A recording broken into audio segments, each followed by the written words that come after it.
On today's show, why Mark Williams should absolutely be starting over Oso Iguidaro, what's real, what's fake from this Suns team after game one. Let's talk about that and much more in this edition of Locked On Phoenix Suns.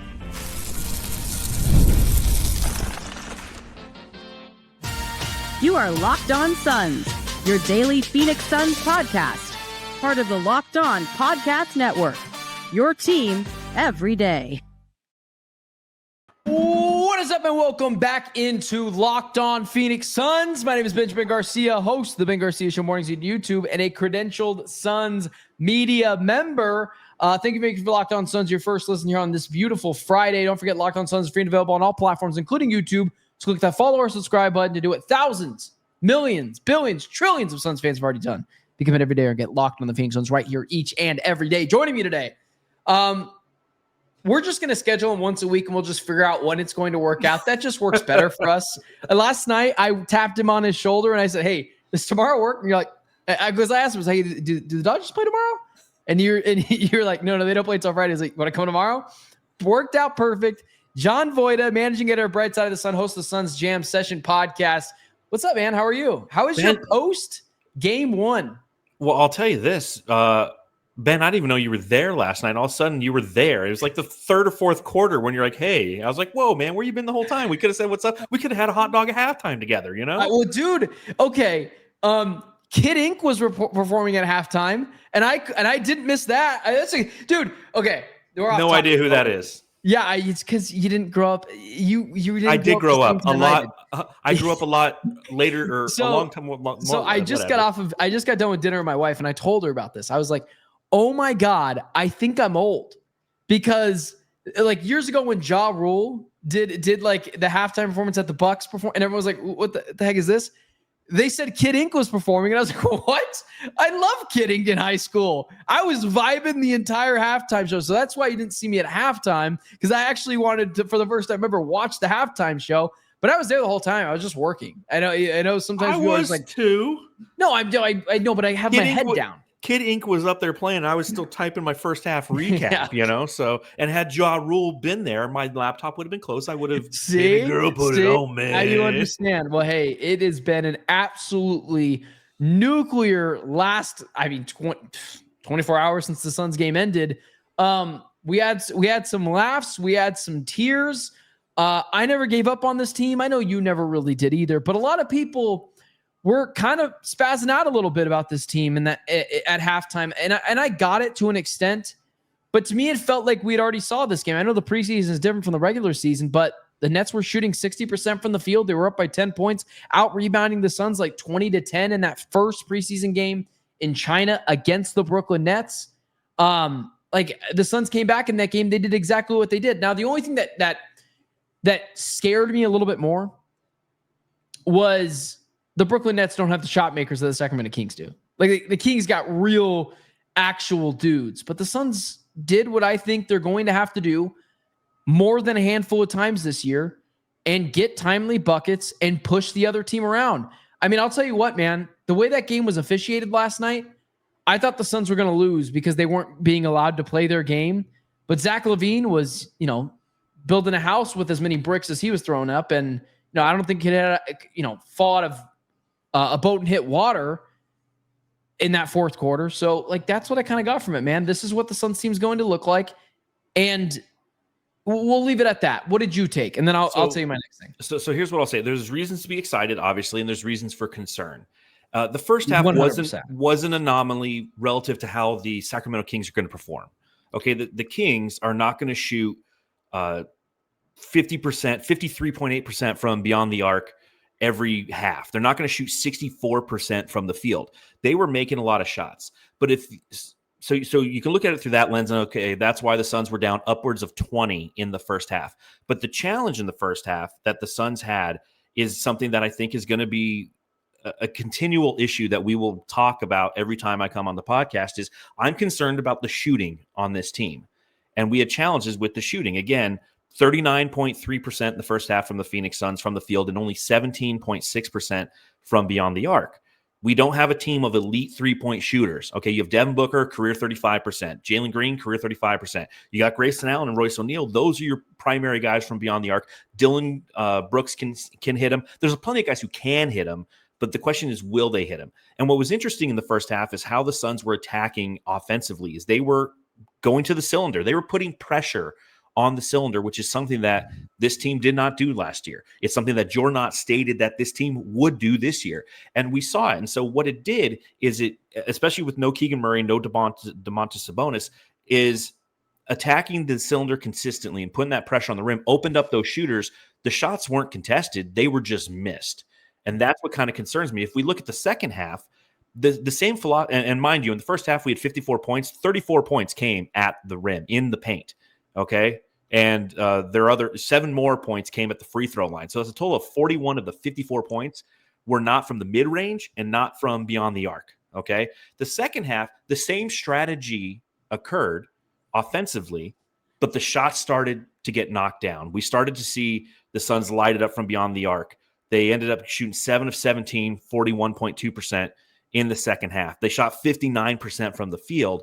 And if you look at it, it's because they were starting to hit those 3-pointers that the pressure on the rim, which they continued to do, was opening up the shooters and they started to knock them down. So that's what's going to be really the key for the Suns. If they have that ability to put pressure on the rim, which is something that I'm excited to see, and something that, I mean, you take a look at last year, if you look in the paint, they took 36 shots per game, worst in the NBA. They had 54 shots inside the paint in this game.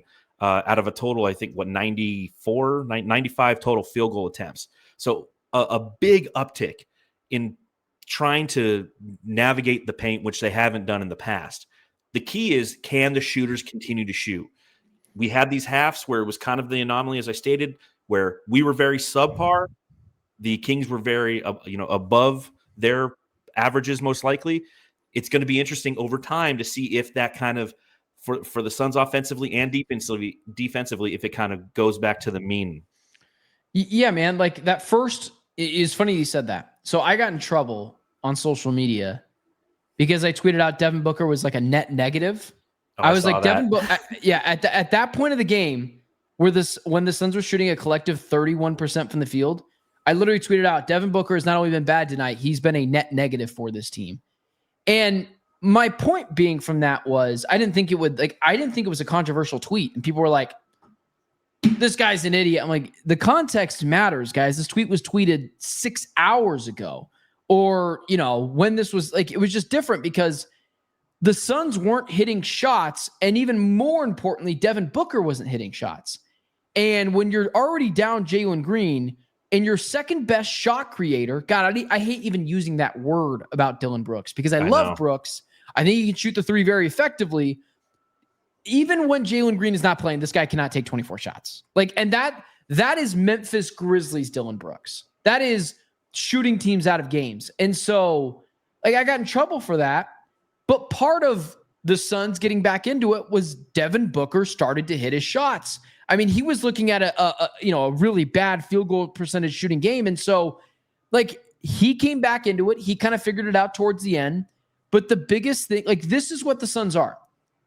Devin Booker has to be an elite shot creator every night. On the nights that he's not, and efficient, they're probably going to lose. And efficient. And efficient. Because to your point, 41% in the first half, 71% in the second half. Exactly. He's the tip of the spear offensively. He has to act as such. And when he did, everybody fell in behind him. All of a sudden, Grayson Allen's hitting shots. You have Colin Gillespie coming in and scoring. Dylan Brooks is starting to be a little bit more efficient, but still not hitting a ton of threes. So, I mean, I completely agree. Devin Booker is going to really dictate because the shooting, this is not going to be an efficient shooting team, I don't think. And he is your most efficient shooter. So he's going to have to be the tip of that spear. Well, I'm looking at his shot chart already, and there's just a couple of missed early buckets around the rim, and that can't happen. Here's another thing, man. I guess we can get to this in a second. We can maybe do it on the other side, but if Devin Booker is not going super elite, if he's not just efficient, if he's not elite, the offense is going to struggle mightily. And they can still win those games, but they have to hold teams to under 105 points. Bingo. But here's the other thing. I didn't think in game 1, and this has been feel like Jalen Green critic number one. I didn't think in game one, damn, you would be missing Jalen Green immediately. And maybe we can get into this, after, on the other side. But I was when Dylan Brooks was taking all those shots. I was like, damn, that's Jalen Green's shot diet. You know what? Let's talk about that. Let's pause right here. Let's talk about Jalen Green. Let's talk about Colin Gillespie potentially being the starter, evaluating Oso Iguidaro. Let's do all that next. First, today's episode brought to you by our friends over at Robinhood. There it is. Your ambition just met its match. With Robinhood, you play for the win, not just on game day, every day, locking in every opening, beating your PR, beating it again. Channel that drive into your money. Robinhood puts you in control of your money. Trade stocks and ETFs, options, futures, and crypto all in one platform. You can now build and execute your own trades from a desktop with Robinhood's leagues, advanced tools, or take advantage of the new Robinhood strategies with a tailored portfolio managed by a team of experts. You expect more from yourself. Expect more from your money. Get started today at Robinhood.com/yourmoney. Again, that's Robinhood.com/yourmoney, your move. Today's episode is also brought to you by our friends over at DoorDash. The NBA season is heating up, and DoorDash has found the perfect way to keep fans in their bag all season long. Whether you're watching for the highlights, your fantasy team, or just your favorite player, DoorDash makes every game night even better. DoorDash is the official on-demand delivery partner of the NBA, and they're celebrating with something called the Bag Drop. Every time an NBA player scores 50 points in a game, DoorDash drops 50% off your orders with Dash Pass the next day, and you automatically are entered for a chance to win the ultimate fan bag. We're talking about player-inspired drip, exclusive gear, and stuff you'll actually want. So next time someone goes off for 50, use promo code NBA50 the next day to get 50% on your DoorDash with Dash Pass. Plus, your shot at the bag drop. DoorDash Dash Pass members only, 50% off up to $10 the day after a 50-point with promo code. Terms apply. No purchase necessary. Ends April 13th. Open to U.S. residents 21 or older. Visit DoorDashInYourBag.com for full details. DoorDash in your bag all season long. So let's get to this Jalen Green thing. I just didn't think, and this is where everyone in the comment section was right, and this is where it's like, I'm not offended when I'm wrong on this. I didn't think the Suns would miss him right away. Like, Devin Booker getting to the rim so easily as he did last night and was just missing around the rim, I was like, dang, that's Jalen Green's shot. And then when you have to, the difference in shot creation and playmaking between Devin Booker and Jalen Green is already like pretty wide. When you go Devin Booker to Dylan Brooks, like it leaves the screen, it's so wide. What was your kind of thoughts last night on, oh my God, I think we're more dependent on Jalen Green than we think? Well, I think it's the opponent to begin with. Again, as I stated, no Domantas Sabonis, no Keegan Murray. Those are, they're two. One's a better defender than the other, obviously. But when you see that and you see Drew Eubanks out there, you're going to attack that. And so that's what the Suns' strategy was. So in that capacity, yeah, I absolutely missed Jalen Green as I saw Dylan Brooks taking shots and not having the ability to finish at the rim or getting close to the rim and then stopping and pivoting and doing a fadeaway jumper in the paint. I was like, man, that should be where Jalen Green cooks. And he will in time. I did like the fact that Dylan Brooks was taking the bull by the horns, though. And he goes, you know what? I'm going to be the primary. Devin Booker is the primary, but I'm definitely going to do my job as the secondary. So in the first half, I definitely felt that I missed Jalen Green. In the second half, it kind of all faded away because the Suns' defensive intensity ratcheted up. The Kings kind of came back to earth. And then your shot makers in especially Grayson Allen really showed up. And that's where you hope that when Jalen Green starts to get folded into this offense, that he just seamlessly fits, because that's the other side of the coin, right? In the first half, you're missing him because you see how easy it is to attack the rim, and that's where he would cook. In the second half, you know that having somebody like Jalen Green, given his affinity for taking some shots that like Zach LaVine was taking, right? Like Zach LaVine is taking shots from, the logo. Missing almost. bad, dude. Missing bad. And but Jalen Green has a very similar affinity for that shot diet. And when you're on these runs and you're trying to get back in games, that's where you don't miss him because we haven't seen it yet. But what we saw with Houston is he'll take that shot, and those could be run killers. And you don't want run killers. You want to consistently put together offensive possessions that are valuable, especially when you're fighting from back down 20. So again, it's the opponent. It's kind of the dichotomy of both halves and how both were played, where you can see where you can miss Jalen Green and areas where you're like, I wonder how he would have operated as a part of this. We don't know yet. And it sounds like we won't know until the back end of the next road trip, or potentially back when the Suns are in Phoenix on Wednesday against Memphis. And you got to have this guy healthy enough to play, because his superpower is going to be getting to the rim, and he has to do it at an efficient clip.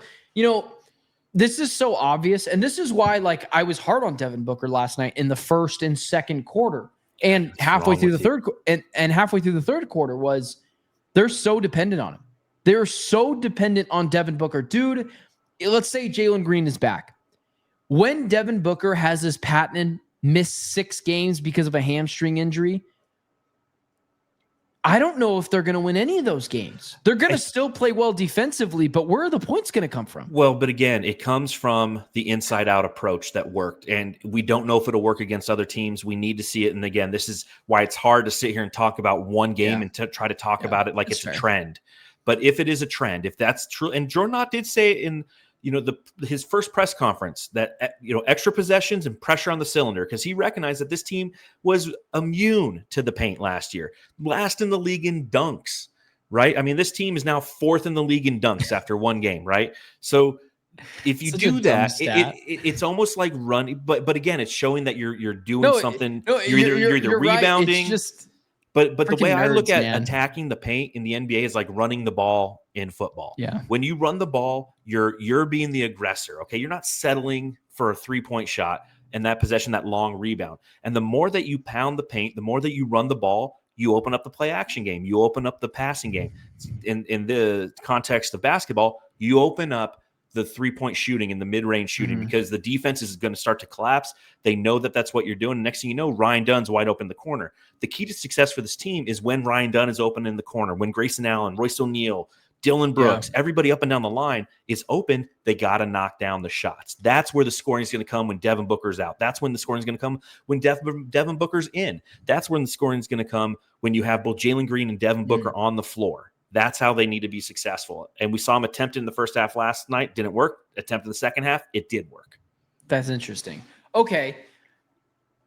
Let's switch over to the second unit really quickly, and then we'll get to Mark Williams and Oso Iguidaro. I saw this out there, and I thought it was interesting, but I disagree. The offense did kind of flow a little bit better when Colin Gillespie was out there. Now, how much of that had to do with the fact that before that, no one could buy a bucket? But I'm old enough to remember when people were clamoring for 50-year-old Chris Paul to come into this game. What did you think of Colin Gillespie right now? Maybe he should never be the starter for this team, and it wouldn't make sense, right? You're not sitting Jalen Green or obviously Devin Booker, and you're not getting smaller in the starting lineup, but I saw that kind of floated around like in the beginning of the game when the Suns were getting cooked. People were like, this team needs a point guard. And Colin Gillespie came in, who's a true point guard and, kind of a hybrid point guard, but plays the point guard position pretty well. And came in and directed the offense, had 4 assists in minimal minutes. And I thought it all just flowed a little bit better. Again, some of that is Royce O'Neal's hitting back-to-back 3-point buckets. But what'd you think of Colin Gillespie last night? Like, this dude for sure is going to he's going to be this team, for lack of a better term, TJ McConnell over the next couple of years.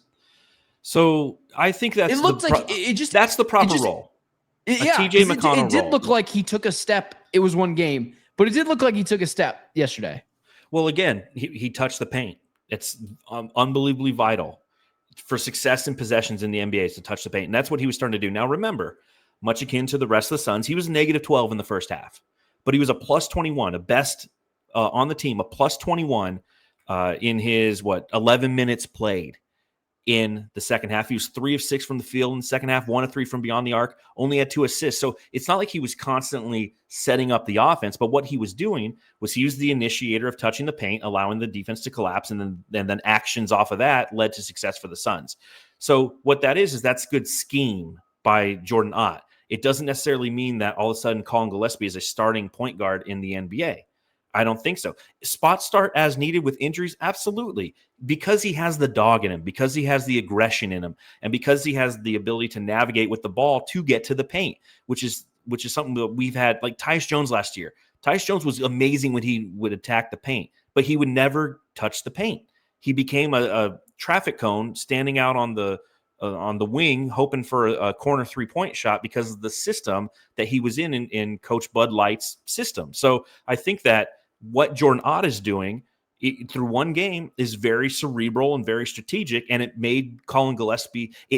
What he's doing is another football reference, and forgive me, Ben, I know you don't like football, but it's like the Ravens and Lamar Jackson. The Ravens, when they acquired Lamar Jackson, didn't say, we need you to play like this. We need you to play in John Harbaugh's system. They go, no, this is what you do good, so we're going to try to build a system around what you do. What Jordan Ott is doing through 4 preseason games and 1 game, I know, but you see that he's trying to build schemes that complement the skill set of his players, and that makes them comfortable and thus far successful doing so. Let's also, okay, I agree with all that. It's just, Colin Gillespie is just a really interesting player because he shouldn't be, like, he was just let go by a Denver Nuggets team that could use a Colin Gillespie right now. But here's the thing, like, I like Colin Gillespie better I actually think 22 minutes is actually a little too much Colin Gillespie. I agree. I think right under 20 minutes, 18 to 20 minutes a night is like the perfect amount of Colin Gillespie for me. But that brings me to the other rotations. Mark Williams, Oso Iguidaro. Let's talk about those guys. Who should be starting? And also, we're talking about that rotation. Where the hell were the rookies last night? I have a theory on it. I'll throw it at you next. First, today's show is brought to you by our friends over at Rougeant. Let's be real, making excuses doesn't solve anything. We've all heard them before. It's just stress, I'm tired, or it happens to everyone sometimes. But when it comes to performance, sometimes your body just needs a little extra support. And that's where Rougeant comes in. Rougeant.com offers fast-acting, doctor-prescribed treatments for ED designed to help you stop making excuses and start making moves. Rougeant makes it easy to get started. You just connect with an on-board certified doctor, 100% online, no awkward waiting rooms, no in-person appointments. If prescribed, your treatment ships discreetly straight to your door. Visit rugiet.com/LockedOnNBA to get 50% off your first order. That's rugiet.com/LockedOnNBA. And don't forget to use our code LockedOnNBA so they know we sent you. Rougeant, stop making excuses and start making moves. Today's episode is also brought to you by our lovely folks over at FanDuel. The NFL season is here, and FanDuel has an offer you don't want to miss. Right now, new customers can bet just $5, and you get $300 in bonus bets if your bet wins. That's right. Pick a bet, place $5 down, and if it hits, you unlock $300 in bonus bets to use across the app. Listen, this weekend, or on Monday Night Football, Chiefs are going up against the Commanders with no Jaden Daniels. You want to feel good about a bet? Put $5 down on the Chiefs to win that game. That bet wins, you get $300 in bonus bets. So what are you waiting for? Visit FanDuel.com to download the FanDuel app today and get started. You know, I'll tell you what. It's so good to have things to talk about. I got to get through ad read. Like, it's so nice. Breaking down basketball, talking about strategy. Oh, this is so much better than like, hey, you know what I hate about August? The name and how it sounds. This is so much better, dude. So I'm not going to throw any shade. I want to throw some shade, but I'm not going to throw some shade. So yesterday, I'm over it. Anyways, those who know. But yesterday, the Suns started Oso Iguidaro in favor of Mark Williams. And I was surprised. Not that Mark Williams wasn't starting. I get it.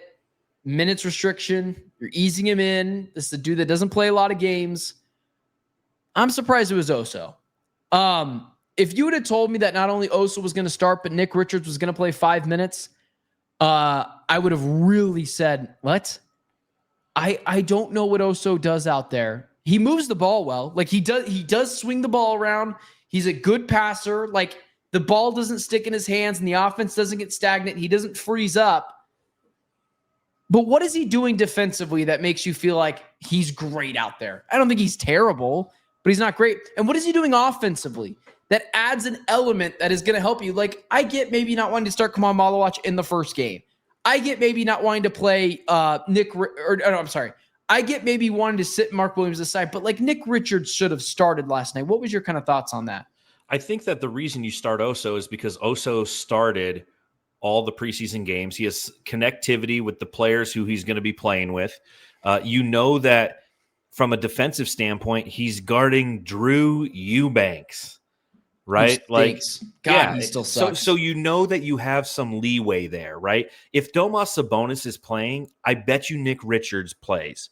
But because he's not, you go, you know what? Part of this year's plan, the grandmaster plan of the 82 games that lie before us, is the development of Oso Iguodaro. So let's put him out there for a few minutes to start and then strategically put in Mark Williams as needed. And you know, I was sitting next to Shane Youngs from Forbes, and we were talking about it the whole game. Hate that guy. Was the rotation. And I'm like, dude, kudos to Jordan Ott. He's timing this perfect. So when the last 5 minutes or last 4 minutes of the game is going on, Mark Williams is in there. And so in the interim, Oso Iguodaro isn't needed to be a great defender. It adds more playmaking ability on the court. Why not do it? In my opinion, I get what Nick and I'll say this: I love what we saw from Nick Richards in the preseason. I really did. I think the biggest challenge for him coming into the season was just processing and positioning and basketball IQ and some acumen. And I feel like although it was the preseason and it was limited, I feel like I saw some steps in the right direction from him. But that being said, when I heard that Oso Iguodaro was going to start, I'm like, you know what? Strategically, that makes sense. Interesting. I buy what you're saying, and they won. But the issue is when the Suns need a bucket, Oso's not helping with that. And I don't think Nick Richards is like, prime Shaquille O'Neal. He's not helping in the first action, but he might be helping in the first or second action that equates to a quality shot. Whereas Nick Richards is not going to be able to catch the ball above the break and do anything with it. So there's been some other things that I feel right on. Like, I'm not rooting for anyone to fail, especially if everyone on this team could be awesome. That'd be great. Makes our lives a lot better. Nigel Hayes-Davis is still a thing. I don't think he's scored yet as a member of the Phoenix Suns. Guy in the comment section, I'm just joking. I know he scored in the preseason, and just so we're clear. Here's my theory on why Kaman Malawach and Rasheer Fleming, Kobe Bryant obviously didn't play last night. It's already hard to step into the league and immediately make an impact. It's really hard to do so. Have your emotions, be level-headed, not freak out, and do the right thing each and every play and not remember this is what you've been working for your entire life. And then it gets magnified by 150,000 when the game is this close within reach. Bingo. I just don't. I think both of those guys, Rasheer and Kaman Malawach, would have played last night had that game not been super close. They only played 9 guys deep. They played 10. Nick Richards played 5 minutes. They played 9 guys deep last night. And I think they did want to find a spot. Definitely for Rasheer Fleming. Kaman Malawach, like, there's kind of a logjam there. I kind of get it. I just don't think, as most rookies in their first game of the season, they trusted him yet. And when the game was close, they're like, we're not doing that. We don't have time for rookie mistakes right now. Your thoughts on that?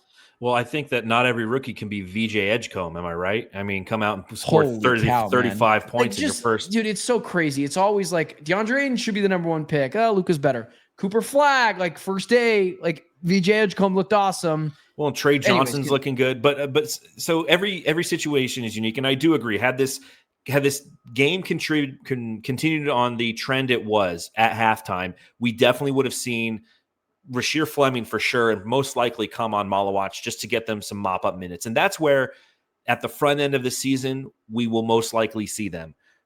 The thing that all Suns fans, because again, not all 15 guys can play. Everybody has the bench guy that they like and thinks that whenever the team's not playing well, that if you insert bench guy here, it's going to equate Bol. to victory. Yeah, exactly.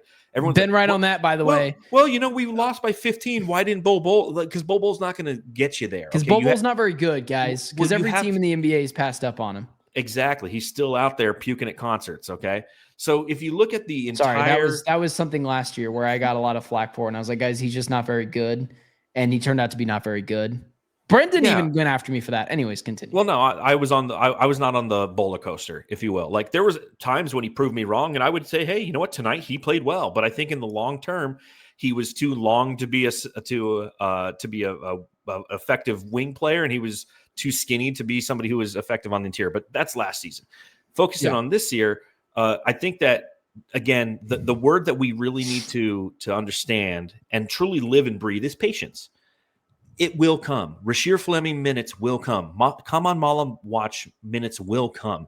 We are, and I've talked about this numerous times. I've written articles about this. Strategically, the way that this season plays out, the first third, we're not going to see a bunch of these guys unless it's mop-up duty, because we're in the process of developing a culture, seeing what Nigel Hayes-Davis can do, while behind the scenes, Rasheer Fleming is developing to take his place. Seeing what Oso Iguidaro can do, and how healthy can Mark Williams be, because come on, Walla Watch behind the scenes is developing to take their place eventually. So patience is the word.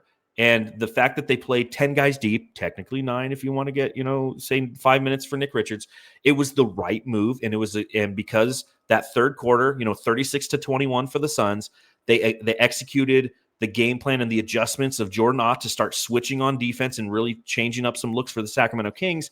It put the team in a position to win. And in that situation, you're not like, hey, it's time for development. No minutes. Come on. Come on, Malawatch. Like it had that third quarter been, 20, 25, 25, and we're still down 17 going into the fourth. Yeah. Malawatch is coming in. Fleming's coming in. So don't worry, Suns fans. The Suns are going to have opportunities where they're getting their butts kicked, and we're going to see those guys. It's a good thing that we didn't see them last night. Might come on Friday. It might come tonight as you're listening to this. That's right. Sorry. This is being filmed on Tuesday PM. before the Suns game, opening game. We're predicting everything that's going to happen. It's insane. It's funny. Listen, man, my take that was Devin Booker wasn't playing very well for the first 2.5 quarters of this game. Got a lot of eyeballs on it for being a bad take, because no one can look at it and be like, oh, for the first 2.5 quarters, he was really bad. End of the game, he played well. That wasn't even my craziest take last night. I like to save my stupid, dumb takes for the end of the show, because this is for the real people that listened and heard all the way through. Like, oh, I picked up on that. You know what I told Nick King last night of 3TV? What? I was like, hey, you know how they play? I told him, I was like, you want to know my most outrageous take? And he goes, what? And I go, you know how they played their media basketball games? I was like, my most outrageous take is I could score on Jordan Ott. I don't think that's outrageous. He's not huge. He's an NBA level head coach. So doesn't mean he's an NBA level player. Back him down a little bit, man. Create some space. Do the James Harden step back, and you're golden. He's not going to block you. I told him last night. I go, is it weird to think that I could score on Jordan Ott? I'd like to see you score on Kellen Olsen. I'll run around. I think I could run around Kellen Olsen. I don't know, man. He's got the length, man. He is super long. That is not me. Long. That's not me. That's not me going after Kellen. That's a gigantic human being. Retweet that, everybody. No, that's a gigantic human being. I don't want none of the smoke. I'm just saying. I can't score on any of you guys. Just put me in the corner, man. I'm Ryan Dunn. I'll put me in the corner. I'll shoot threes, and I'll try as hard as I can on defense. That's how I play. Yeah, me too. Me too. I just thought about it last night. By the way, that's kind of what I thought last night. As I was looking, I was like, I just saw him on the side, and I go, I could score on that guy. And I'm not this Division I college basketball player. I'm 5'8.5" on a good day. I will never be the worst player on a basketball court with a bunch of casuals, but I'm also never going to be the best player. I'm never going to be the best. If I'm the best player on the floor, it's because I'm playing with a bunch of high schoolers or 7th graders. Let's call it what it is. But anyways, I don't know. I just said that last night to That's funny. to Nick King. I was like, I could score on that guy. I wish I would get invited to when the Suns will eventually have that. They'll have a media pickup basketball game against but I'm not going to be invited. It's going to be the big wigs. Oh yeah, we sit in the rafters, which I kind of like. Honestly, I like our view, man. I can just kind of vibe. Yeah, and do my stuff. I like it because I can just sit there and kind of BS a little bit. There's some games where I'm sitting there and I'm locked in and like I don't want to talk to anybody because I'm writing an article and I'm really doing some observations. Me too. That was me last night. Yeah, and then see last night, like the first half, I was kind of talking to Shane, and the second half, we're like, hey, what's going on? But like we're both work. You're there to work, but there's some nights where I'll have somebody else assigned to actually cover the game. I'm like, I'm just going to enjoy this one. And if somebody's around me and they want to talk, I'm going to talk to them. Like Gambo's talking the whole time, Dude, he's so funny. He's so funny. Freaking Gambo, dude. I was talking to him last night too. He texted me at one point and he sent me a picture and he's like, hey, who's this former Suns player? And it was Lou Amundsen. And I texted him back and I'm like, it's sweet Lou Amundsen. And then I sent a picture of Lou Amundsen and I can hear him. He's like 6 people down. He goes, yeah, Voida says it's Amundsen. And I go, and I get up and I walk over. I go, Gambo, I know my ex-sons. He's like, oh, Voida, I didn't even know you were here. Yeah, dude. I used to wear a Lou Amundsen jersey to school, man. I had a number 17. Was he number 17? Come on. Malawatch? Fake Suns guy. Anyways. I know what they look like. I don't remember all their numbers. I'm pretty good at the numbers, though. Man. I knew it was 17 or 19. I'm going to try to go a day on social media without Just go a day without being on it. It's amazing. I'm kind of addicted. All right, let's move on. For John Voida, for everyone tuning in the comment section, we appreciate you guys being here. I will be back on Sunday night to recap a couple of Suns games. We have a game on Friday. Do we have a game on Sunday night? No, okay, Friday, Saturday. Both during the World Series. That's nice. Some of us will be watching the Suns game. Some of us will be watching the Dodgers. Some of us will be doing both. Get slacked. With that being said, appreciate everyone being here. I will talk to you guys on Sunday. Stay safe. Go Suns. And hopefully they can keep this stuff going. Come on, Malawatch. Dude, I'm coming after Jordan Ott. I'm coming after that, man.